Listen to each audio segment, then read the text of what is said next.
Магасе прошла встреча заместителя руководителя администрации главы Ингушетии с общественностью.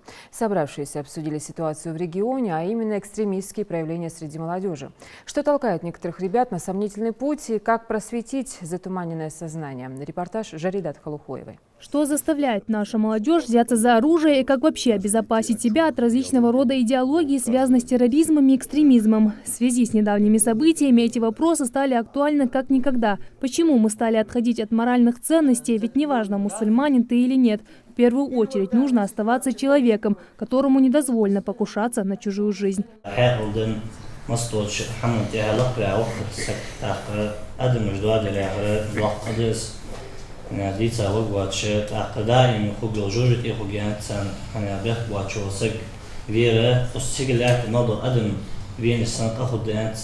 Незнание Корана, недостоверные переводы сур и аятов из священной книги – это то, чем пользуются вербовщики. Собравшиеся отмечают, по каждому вопросу нужно советоваться с имамами и учителями религии, а не бросаться на поиски в интернет и ни в коем случае самим не распространять записи сомнительного содержания. Чтобы избавиться от невежества в обществе, нужно получать знания.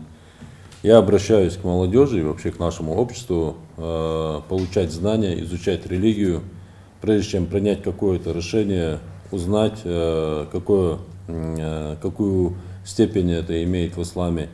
И Аллах Всевышний в Коране говорит: «Вама атакумур расулю фахузуху, вама нахакум анху фантаху». То, что пришел к вам посланник, примите, а то, что он вам запретил, сторонитесь.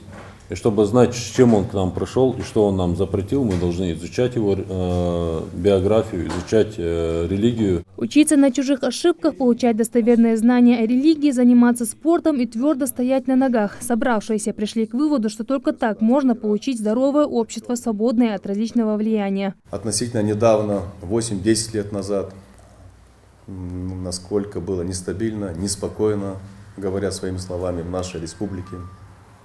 И какой ценой нам дался этот мир, этот правопорядок, который сегодня у нас есть. И наша обязанность, наш долг сохранять и делать все для того, чтобы наша молодежь развивалась, воспитывалась в рамках толерантного общества, взаимного уважения, веротерпимости. Участники встречи также обратились с призывом к молодежи сохранить мир, который нам очень тяжело дался, соблюдать традиции и обычаи народа, которые учат воспитывать подрастающее поколение в духе покорности своим родителям. Жаридат Халухоева, Рамазан Зурабов, Новости 24.